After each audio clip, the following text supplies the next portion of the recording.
Welcome to the Real Estate Pros Show, where we interview real estate investing professionals from coast to coast, as well as the service providers that serve the real estate investing industry.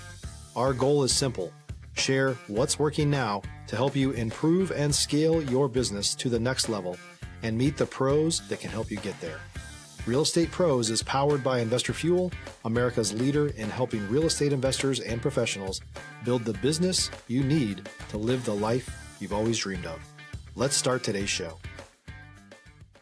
Property insurance for real estate investors doesn't have to be difficult, but it does need to be there to protect you when you need it. MyInvestorInsurance.com not only provides insurance at 15 to 30% cheaper than traditional agencies, it's built specifically for real estate investors like you. You can set up an account in about 2 minutes, get quotes on properties, turn on and turn off insurance for your fix and flip or rental properties in around 2 minutes without having to talk to anyone directly, all through our portal. There's no better way or faster way to make sure you've got the coverage you need to protect you, and no more lengthy policies either. Once you're set up, you're billed monthly and prorated by the day for however long your policy is active. It's powered by MSI, the third largest independent MGA, with 1.5 million customers and more than $1 billion in cumulative premiums written. Get set up today in about 2 minutes at myinvestorinsurance.com/fuel. Welcome to the show where we interview the nation's leading real estate entrepreneurs. If you are joining us for the second, third, or 100th time, then you are in for an absolute treat today. I've got Seth Larson in the studio. Seth Larson is the owner of Resilient Roofing, and he has been in the construction space for nearly his entire life. We have a really cool story to share today about how he got into that space, and I'm super excited for our conversation. So just remember, at Investor Fuel, we help real estate investors, service providers, and real estate entrepreneurs 2 to 5x their businesses to build the businesses that they've always wanted, to allow them to live the lives they've always dreamed of. With that being said, Seth, welcome to the show. I'm excited to have you on today. Steven. No, thank you so much. Thanks for having me. So you've got a really unique story with your business. Obviously, very serious entrepreneur, been in business for decades, and you've got a unique situation with your roofing company where this is a business that's been around since the 60s. So just for our listeners' sake, give us a little bit of a background as to what got you started in construction from an early age to where you're at today. Yeah, no, the short version, because I could talk about it all day long. My dad was a custom home builder. So way back in the Midwest, he was building homes out there, Wisconsin, Minnesota, and moved out, escaped the snow, went to Arizona, then finally ended up in California. That's where I was born. So that was years ago. And then kept doing that, building homes. Not much land left out here where we are in Southern California. So he switched to remodels. But with remodels, it wasn't like remodeling someone's kitchen. It was adding on to, expanding the house. So that's really where I cut my teeth. And then ended up in the specialty trades for a bunch of different reasons, which I won't bore you with. But that's where the roofing idea came from, to answer your question. Yeah. And so what led you down the path of getting to where you're at now in business? I know you ended up buying this business from a family friend and basically had to rebuild the entire thing from scratch, putting all the SOPs in place and everything else there, which isn't something that's not an easy task. It's almost harder to come into an existing business and break it down to rebuild it in the proper way than it is to even start one from scratch. So what caused you to do that, and then what was some of that process like to really get it going? No, that's a great question. We as entrepreneurs, you can relate to this. We have that, what's it called, shiny red ball syndrome, or squirrel, or shiny object syndrome. Yeah, whatever analogy you want to use, where we see something cool and we're like, oh, let's run after that. Well, for sure. Hindsight being 2020, I probably wouldn't have bought the company. When you think, I'm going to buy a company, oh, it runs itself, I'm just going to come and make a couple changes. That was not how it went down. The company back in the 80s was hot, man. They were busy. They were building all kinds of roofs. There's always been roofing. And then basically they slowed down, short answer, as he was getting older, started in the 60s, 1967. So we're going on almost 60 years now. When we bought it 7-8 years ago, it was real slow. So we were buying the idea of a company, is really the best way to put it. And Stop living on an island and join the #1 mastermind in America for professional real estate investors. Investor Fuel is a community of hundreds of the nation's top investors working together to build stronger businesses and better lives. In addition to the amazing community of real estate investors acting as a board of advisors for one another, Investor Fuel members have access to 100% funding on purchase and repairs for our members only, a health insurance program, and benefits and discounts that more than pays for the membership of most of our members, meaning it's actually costing you money to not be a member of Investor Fuel. If you're looking to scale your business and build a business that allows you to live the life of your dreams, please visit investorfuel.com today and book a call with our team. I don't think I would do that again. I like you said, yeah, you had to you not only had to create SOPs, but you had to delete old ones too, bad habits, and here's how we used to do it. So yeah, hindsight being 2020, I would have definitely started from scratch, but it is what it is. And the good thing is we got an amazing reputation that we took over, as well as a great client list. Not that everybody needs a new roof every few years. If you do a good job, you won't see them for 20, but also, like you mentioned, the kind of coolness factor of saying that the company, which is true, has been around for, almost 60 years. So hindsight being 2020, wouldn't have done it again, or wouldn't do it again. But now that we're here, it's like, hey, it's pretty cool. Might as well embrace it. Sure. Yeah. And I mean, you also have a unique setup because you're in Southern California, I think predominantly, right? Exactly. Yep. And so being in Southern California, there's not as many storms, right? So really building a business that's built to last is possible in your area. So being able to kind of jump the gun and get in where you're at now, I mean, it's something that you could build that would literally last forever now at this point, as long as you continued down the path you're currently going. So let me ask you this: when you first got started, bought into the business, what was like the long-term vision that you started with? Oh, really?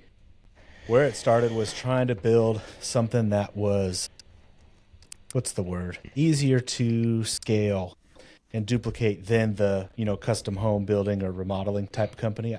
I feel like that type of company, even though it's in the same, service industry, construction industry, one can scale and one can't. Roofing, I see as scalable.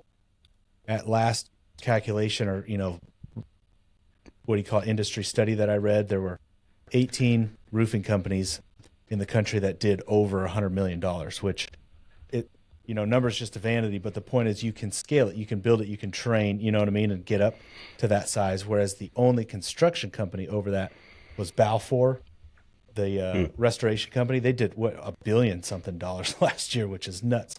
But that's not that's not custom, design and remodeling and that kind of thing. So point is, if you're trying to grow, which that is one of our ideals, with the customer first, with the experience first, as long as you have that sort of core foundation built, then we can scale. But you have to be in the right boat. You can't just grow something in some weird industry or super custom service. So long story short, to answer your question, roofing sort of was that boat. It was that vehicle in order to let us grow. And then if you want to get real philosophical, my wife actually too, but my favorite part of just being in business in general is taking someone from, we had a, what do you call it, grocery bagger, guy that was just making nothing at the grocery store. Another guy was a line cook in the back of a restaurant. Kind of, no offense to anyone in that industry, but dead-end careers. You're not going to climb up any type of ladder. And you're making very close to minimum wage. And take that person and give them a marketable set of skills. And we've done that tons of times. And whether they stay here, go somewhere else, we've turned them into, you go from the tear-off crew to the install crew. Then you become a shingler. Then you move up and become a foreman. And then you can be superintendent, production manager. There's so many roles that you can climb all the way up. You can move into sales. We've had guys go from production to sales and vice versa. Having a vehicle, which is our company, that allows us to bring people in with no experience and train them up is actually really, really rewarding. So again, as we get bigger, there'll be more and more opportunity for that. That's what I'm really most excited about. Yeah, it sounds like you've hit that peak in your business where you're looking at how it can serve other people than how it can serve yourself. Exactly. And of course, the client, If you're looking for consistent, high-quality leads, look no further than Investor Machine. Investor Machine isn't just another agency. It's the most sophisticated, data-driven lead generation company on the planet for real estate investors, and serves the role of being not just a lead generator for your business, but a marketing partner that is helping you achieve your goals along the way. Go to investormachine.com to learn more and schedule a call with our team today.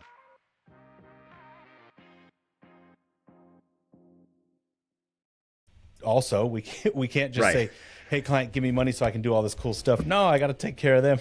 But then after that, okay, do I want somewhere that I come to work every day and everyone's maybe happy, maybe not, whatever? No, dude, let's design this thing and actually make it really exciting to come to work. And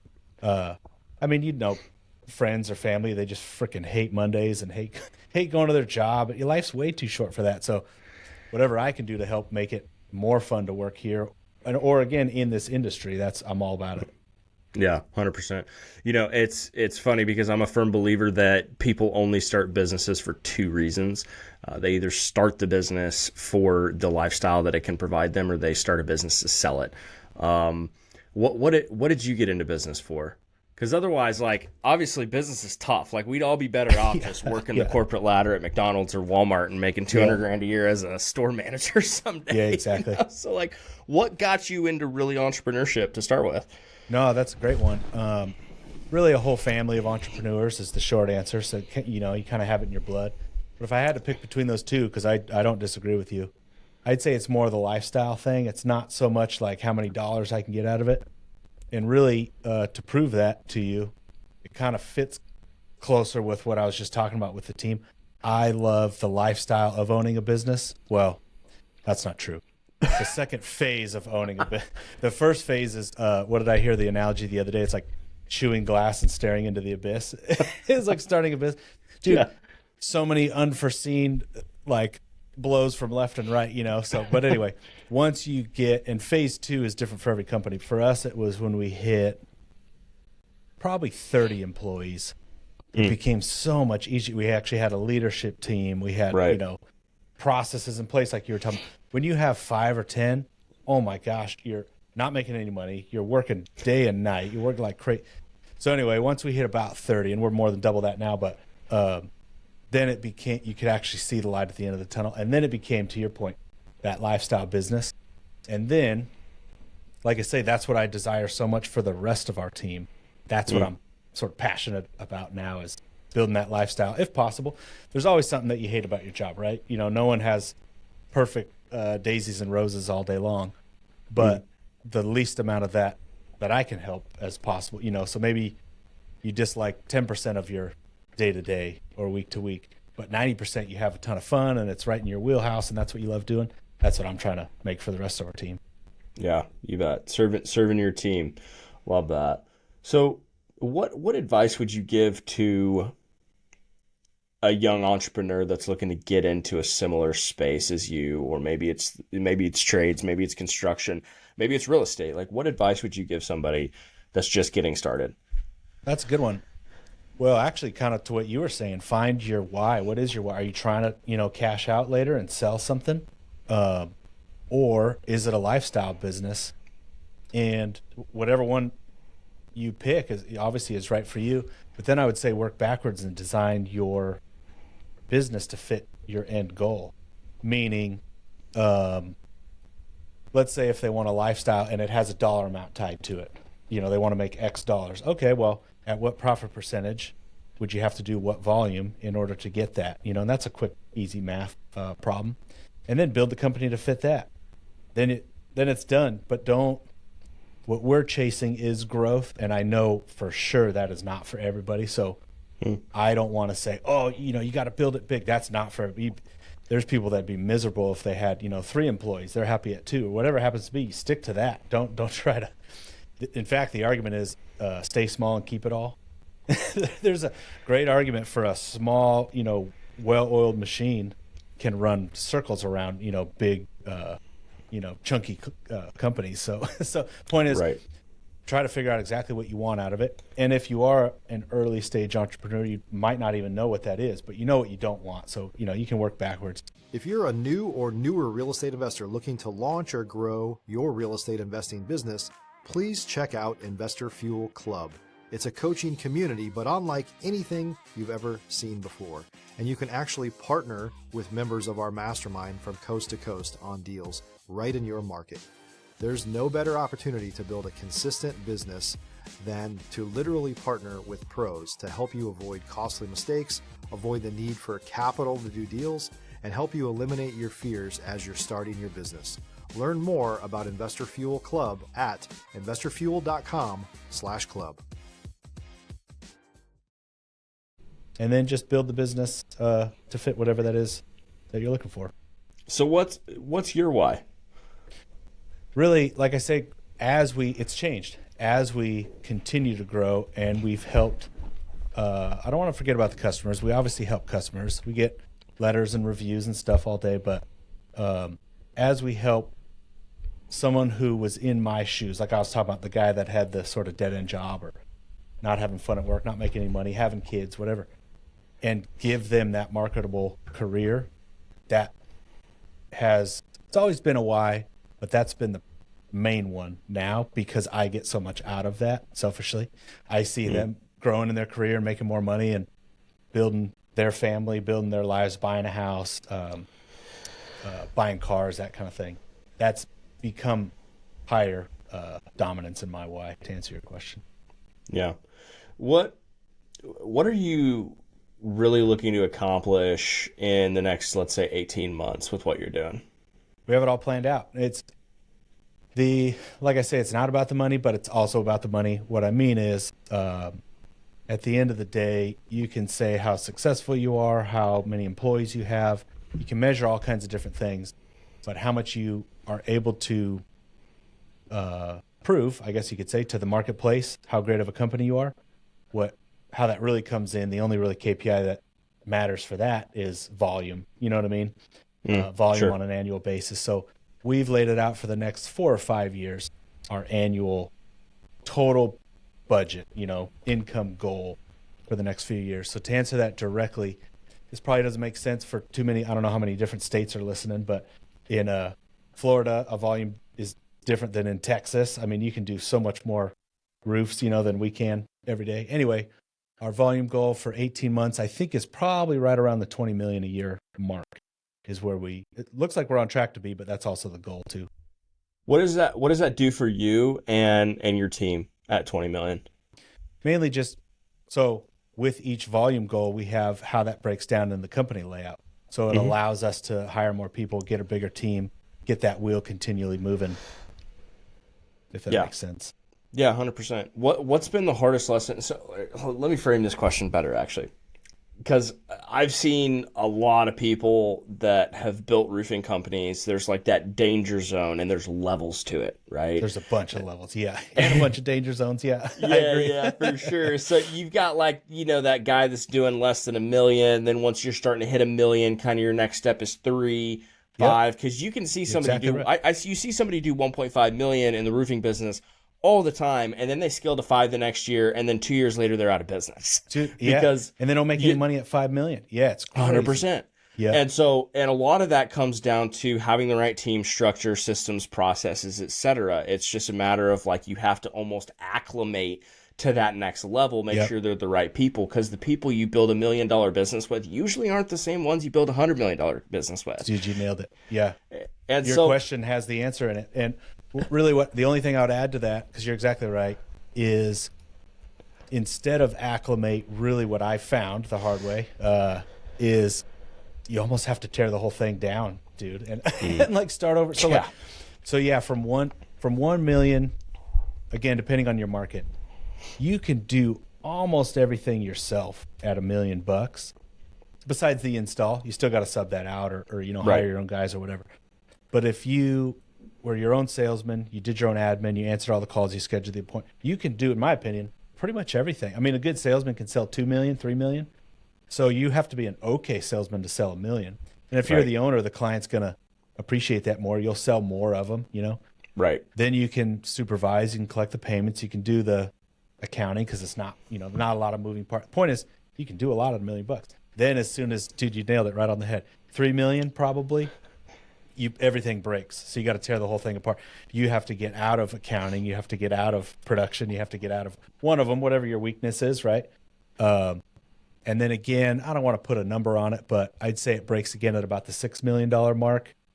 Then again, probably at the 10, 11, $12 million mark. And then I just answered your question about 18 months from now, we're planning on and assuming to be at 20 million. I'm guessing it's going to break again. But what does that look like? I don't know yet. I haven't been there. But I'm sure it's going to break again. So what do you do to prepare for those growing pains? No, I actually have a really good plan for that. So the more, I'll say it differently. What's my value in the company now that we have, about 70 employees? It's not installing shingles, right? That was long ago. It's not selling the job. It's not running the jobs. It's not collecting payment. It's none of those things, because then I would be just getting in the way of those other team members. So I've found over the last few years, the biggest value I can bring, besides recruiting new teammates, which is kind of, you had mentioned that in your last question, but really it's seeing that next step and then eliminating any roadblocks that I can see. So like the journey from one of those, income levels to the next, which breaks everything, that has to be my focus is, okay, is it a person problem or is it just a operations, SOP problem that I need to flip and break and hire somebody? Can we do it with our current staff? Are they capable? What training do they need? That literally, and I don't know the answer to any of those questions, like I say, as we approach that 20 million mark, but that is my job, is how can I focus on the next level and see what's coming so that I can either rearrange our team, hire somebody new, hire somebody better. Unfortunately, if that means, either letting someone go or putting them in a different role, all those kind of things that becomes my job. Otherwise, if no one's looking at it and I'm stuck doing, any one particular role, well, then the whole company just kind of stagnates and we stay wherever it is that we're going.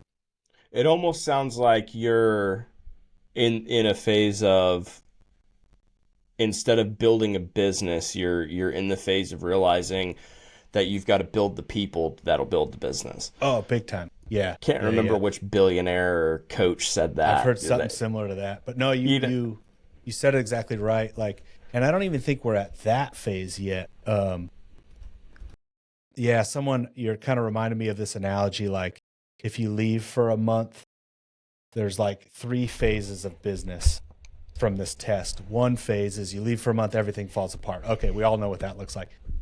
The other phase, which I feel like we are at now, is if you leave for a month, everything would stay fine, and that seems like a success, like right on, you made it. That I would say we're there now. I could leave for a month, but phase 3 is the best, is you leave for a month and things continue to grow and get better. To grow. We are not there because I'm holding that title. So to your point, like as we get busier, I don't want to say busier, higher volume. Well, then with higher volume comes higher dollar amounts to put forth, so like we could hire like a CGO, which would be like a chief growth officer. That's kind of my role now. Then with that, or a CEO that can, strategically see those sort of future gaps. Then I could leave for a month and we would grow. But for now, anyway, we're at like that phase 2 for that analogy, Right.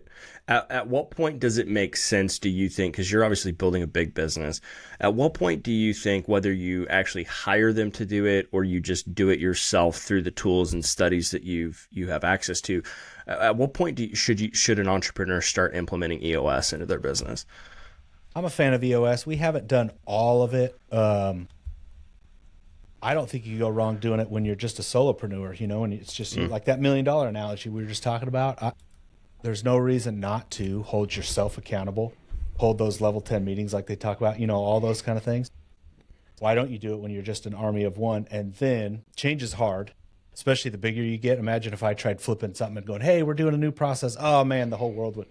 So it's kind of like, really, I'll go all the way back to your question about your opinion, which I agree with. There's sort of two reasons to start it. One is lifestyle. One is, to sell it, cash out. I suggest that you build your business for, embrace that. Like, let's say if you were going to sell it, there's that book, John Warlow, I think, Built to Sell. You ever heard of that one? Yeah. Dude, it's solid gold because it talks about exactly what you're saying, which is, let's say the ultimate goal is to sell a business for X dollars. Okay. Well, that means you have to be doing this EBITDA at this multiple, which is industry standard. Okay. So now I have a framework. I'm going to build it all the way up to that and then sell it. If you have that game plan, that roadmap from the very beginning, dude, it makes it so much easier instead of, hey, I'm just going to work my butt off for 5 years and then see where we're at. That's not very smart either, So anyhow, I think, I think there's no bad time to start EOS because exactly what I just said, the longer you wait, the harder it would be to implement. Well, and to your point there too, I think one of the things that we miss a lot as entrepreneurs is just how simple things actually are, and we overcomplicate the process. And it's one of those things like, okay, let's say you are just a solopreneur and you have these systems and you have these processes in place, but your goal is to build a big team. Well, like maybe it is to sell it someday.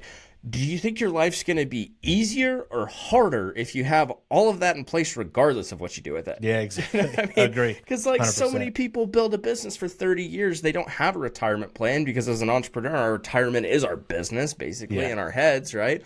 And then people get there and we're seeing this right now with this huge transfer of wealth that's happening where you've got these 55, 60, 65, 70-year-old owners of especially home service companies that are wanting to retire and then they don't even have their books in order for the last few years. So their business is worth nothing. Yeah, exactly. Jeez. Yeah. No, that's the thing is as the sooner you can get started on it, it's only going to be better. And then, spoiler alert for anyone who has not read the book that I was just talking about, the Built to Sell, he seriously contemplates, I won't give it away, I'll leave it open. He seriously contemplates at the end of building his business to sell it, which was his original goal in the story. I won't say if he did or not, but he has a real tough challenge at the end, which is, okay, now that I built this business to sell it, it's kind of nice. I'm not needed every day. It's making money and I can count on it and it's a machine now. And you know what I mean? People are happy and everything's good. Kind of like, we get the call all the time, people, they're going to sell their house, so they want to redo the roof. And then while we're there, there's painters there, there's landscapers, they're redoing the kitchen, flooring, whatever. And then you already know where I'm going with the story. They sit back and, the photographer comes over to take pictures and they're like, wait. This is actually really nice. We want to keep the house now. So like, it's kind of like that. Yeah. You build up your processes, your people, it's a well-oiled machine in your company. And then it's like, why the heck would I sell it? If it's running so smooth, like keep it, keep it forever if you can. Anyhow, No, exactly. I know what you're saying. So Seth, let me ask you this, because you came on the team, tell me if I'm wrong here, but you came on the team in 2006, correct? That was for a different company. So that was for our design, build, remodeling company. Yeah, we started that in 2006. Okay. Resilient roofing was 2017. Okay. If I remember right. Okay. So almost a decade regardless with your current position. So let me ask you this. If you were able to go back to the beginning there in 2017, but you were able to take all of the lessons that you've gathered, the experiences, the wins, the losses, et cetera, over the last almost decade, what would you do different and what would you do the same if you could do it all over? Oh, man, that's a good one. It's hard. I'm not a regretful type of person, so I don't have any regrets, but the way you framed it is nice, which is, of course, I would do things different, really just to make it easy. No specific examples because there's so many, but like structurally speaking with the company, we had kind of touched on this earlier. I probably wouldn't have bought that little old company because it didn't really give us anything in the end. Probably would have started from scratch. The other thing is easy to say is I possibly would have considered buying a bigger company that did have processes. So just with a couple changes, we could make it the way we want. But I can't say that because that would cost millions of dollars. We didn't have that sitting around, you know? So really there's no big regrets like, dang, I wish I would have done this, but would I have done things different? Of course. And it just would have been little tweaks along the way, you know? But again, it's knowing what we know now. I didn't know that back then. So here we are. Right. Well, what would you have done the same? Focused on people, because really you can't, we have a good respect and really love for our team. And that's always been there. And not a lot of business owners, you know, have that.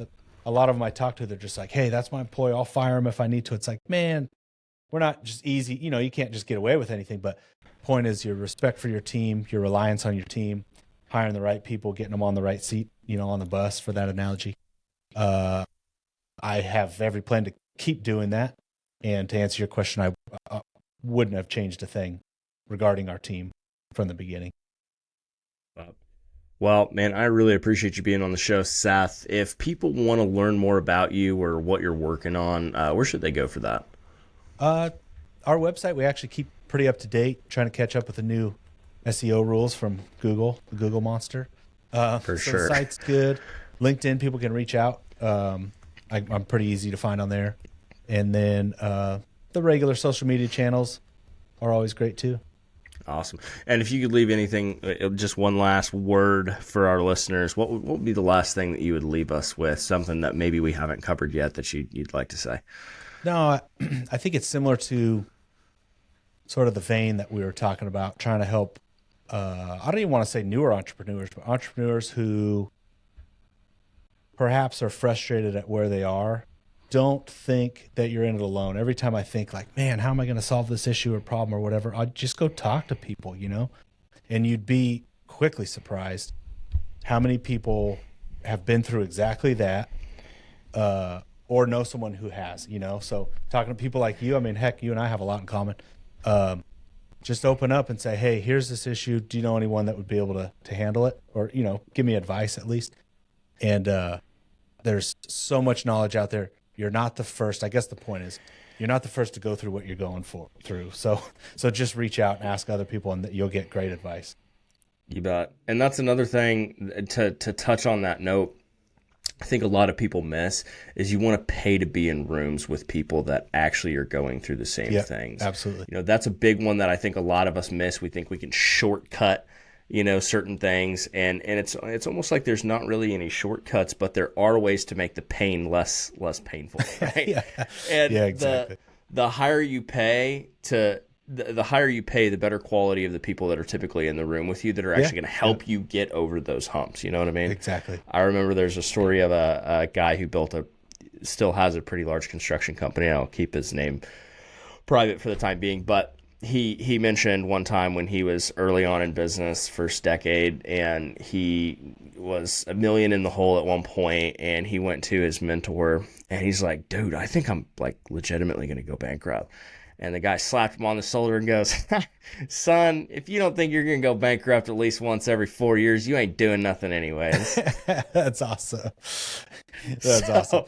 Dude, and it's like very being true. in those rooms, that sigh of relief to have someone that's, you know, 10x ahead of where you're at to be able to say, has been through fine. Exactly what you're going through. Yeah, exactly. That's awesome.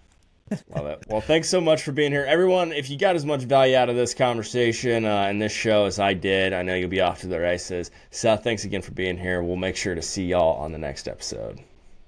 Thanks for joining us for today's Real Estate Pros Show.